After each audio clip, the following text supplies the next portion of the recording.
Hello folks, my name is Hans Rueffert and we are once again in the Gesundheit kitchen, and I'm going to jump right into this since I've got some cooking time to do.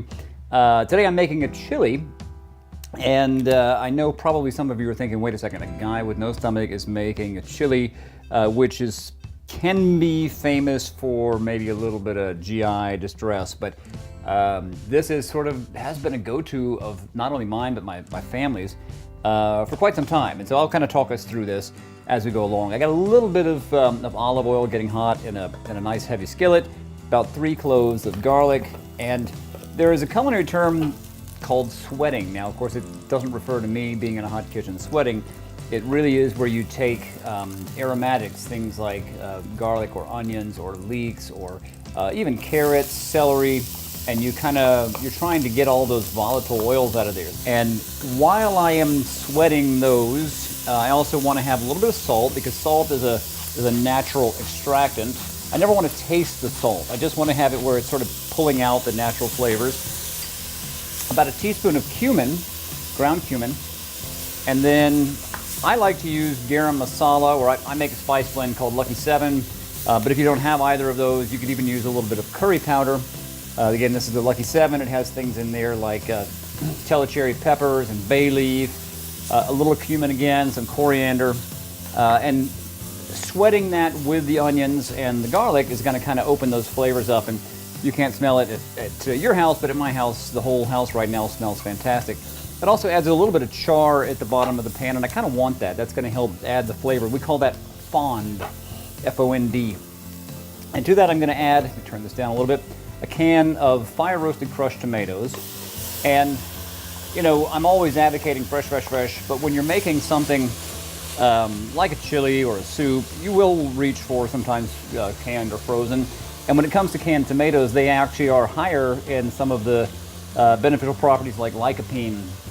So that's the fire-roasted crushed tomatoes, and then I've also got 1 can of just a basic tomato sauce. Now, this is going to form our base, and I always tell people that the sauce that sort of goes between the chili, like that's the chili. I don't add meat to my chili.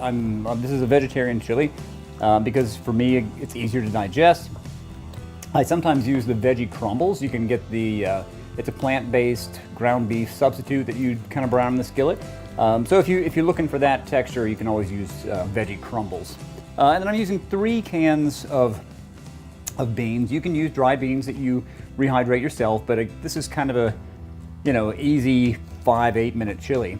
So I'm using 3 cans of beans. I like using the dark red kidney beans, the light red kidney beans, and then also chickpeas or garbanzo beans. And it's a can of each that I opened and rinsed, drained off the liquid, because that honestly is where a lot of the inherent sort of gas is in that first round of cooking liquid. Sometimes that's where you're really getting the gassy problems.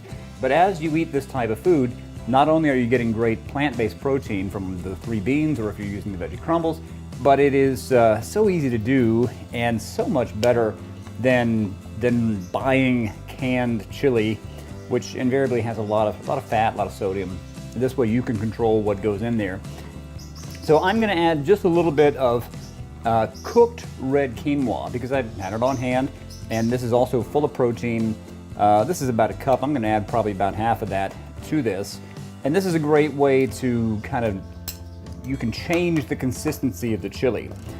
And then all it really comes down to at this point is just simmering it and adjusting the seasoning. So try this out, see what you think, customize it, make it your own.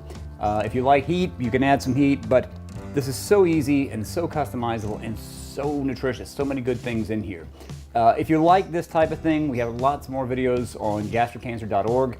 I'm not a doctor, but I love talking about these things, and I've sort of been there, done that. I've had half a stomach, I've had no stomach, and I kind of know what works, or at least it works well for me. So I encourage you to give these things a try. Until then, take care of yourself, or if you're the caregiver, take care of your loved ones, and we'll look forward to seeing you right back here in the Gesundheit kitchen. Until then, take care.